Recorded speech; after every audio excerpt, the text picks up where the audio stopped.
Hi, I'm Tommy Moore from the Bartitsu Lab, and in this video I just wanted to highlight something that I've been paying increasing attention to as part of my own personal training, as part of my own personal practice. And that is, again, very much inspired by Tim Larkin's work, looking at slow, deliberate, targeted striking and application. We spend a lot of our time being very ballistic, bam, bam, bam, hitting pads, hitting bags, sparring when the world's not gone to pot. And you can feel very ballistic, you can feel very pro, you're going like fuck, you're smashing stuff and you feel really boss. The problem is that pads and bags and sometimes even sparring partners, they give us an illusion as to how things feel. As soon as you put 16-ounce sparring gloves on, everything feels like a pretty decent hit and it makes the right sound on people. And when you put on your mitts and you're hitting the focus mitts, bam! It makes a really good leather to leather or fist to leather crack and you feel really boss. But it doesn't really, there's still all simulations for human body hitting human body. No great example. I've got the same biases here working with Bob, but there we go. So one of the things I like to build in as the holistic diet is, yes, you do need the sparring and you do need the drills and you do need the heavy contact, you do need to be able to bang. And you do need to know what it feels like to be ragged around, slammed and hit in the face. These are really important. But an undernourished or underlooked at part of practice is accuracy. In combatives, we buy into the myth of the gross motor. We say, that's too fine motor, we're going to be gross motor. This is gross motor, caveman, which is great. But I think for a lot of people, that's a smokescreen for lazy as well. You might have seen a video of mine lately where I talk about palm strikes. A lot of people have got increasingly lazy with their palm strikes and they start to hit with this fleshy inner section here, which does fuck all.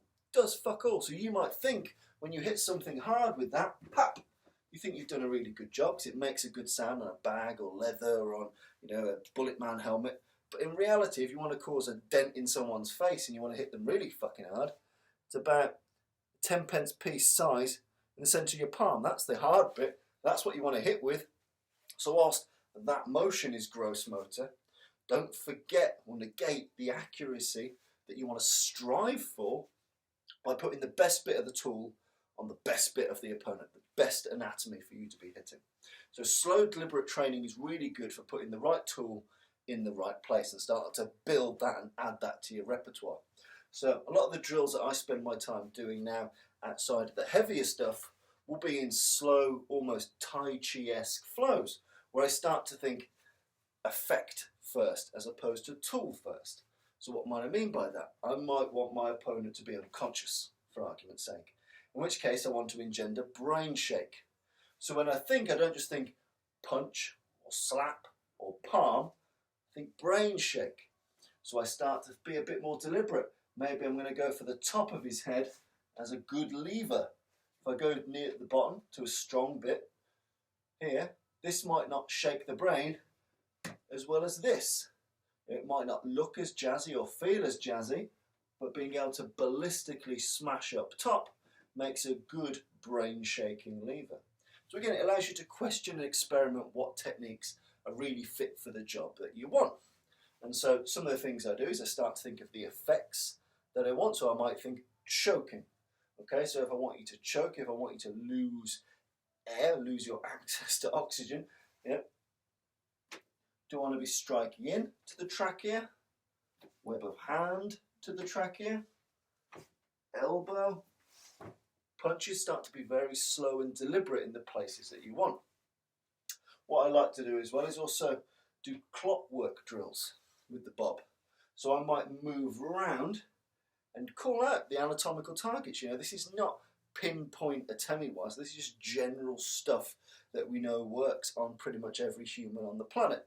And I like to clockwork it round. So you've still got a little bit of pressure on your mind, but you're not going ballistic at it. So for example, I might start at 12 o'clock and I'll be throat, groin, jaw, liver, kidney, ears, eyes, spleen, groin, throat, solar plexus, jaw, And you can start to move your way around, change your directions, change your ranges. You know, do that same clock drill from the outside.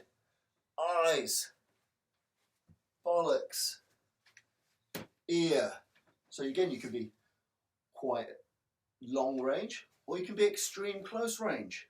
So you might be jaw, you might be eyes, you might be throat. You know, you can work your way through grapples, striking at mid-range, long range, close range. And if you start to think about either the cause, the effect, sorry, so I want the unconsciousness, or I want the choking, or I want you to double over, or at least just the targets are being much more target orientated.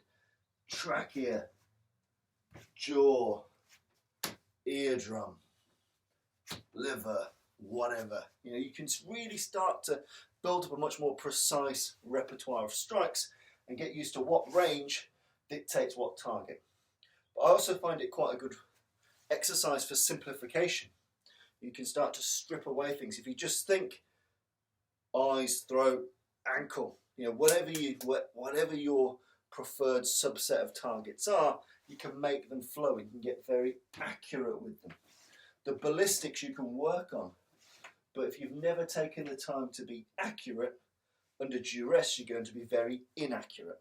So I think it's just a timely reminder, whilst the world starts to go back to normal, it's not the case for everybody. So whilst you've still got a bit of training time, bobs with family members, if you train in self-defense with your family members, take the time to put in the work and the accuracy by slowing it down.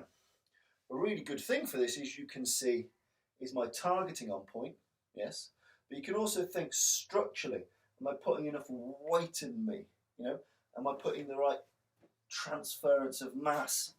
Am I delivering the right amount of force into any one target? And when you're working it slow, you have that time to be a bit more self-critical, a bit more self-analytical to see if it's working. But do take the time to work in some rounds at reduced speed, reduced pace, with increased accuracy on what you want to hit, and increased focus on the results that you want. You don't want to punch him, you want to knock him out. You don't want to knee him, you want to rupture his testicles. So that could manifest in any number of ways. So again, just some things to think about. Do take the time to invest in that slow, larking, target-focused training type of material. It does have many, many, many good uses, but I would caution that only as part of a holistic combatives diet that does also include live training, fighting under duress, hitting stuff really fucking hard, making yourself adrenalized and scared. So these are important things too. But don't neglect the slow stuff, the accurate stuff. They can be some of your most useful parts of training. And if you're trying to bring your entire family with you, or if you're doing some work with your mom or your kids or your significant other, sometimes that more ballistic stuff can be quite off-putting for them. It'd be good, as much of that as they can tolerate, absolutely do it, but everyone can tolerate and everybody's able to enjoy and access slow, deliberate, target and effect orientated material.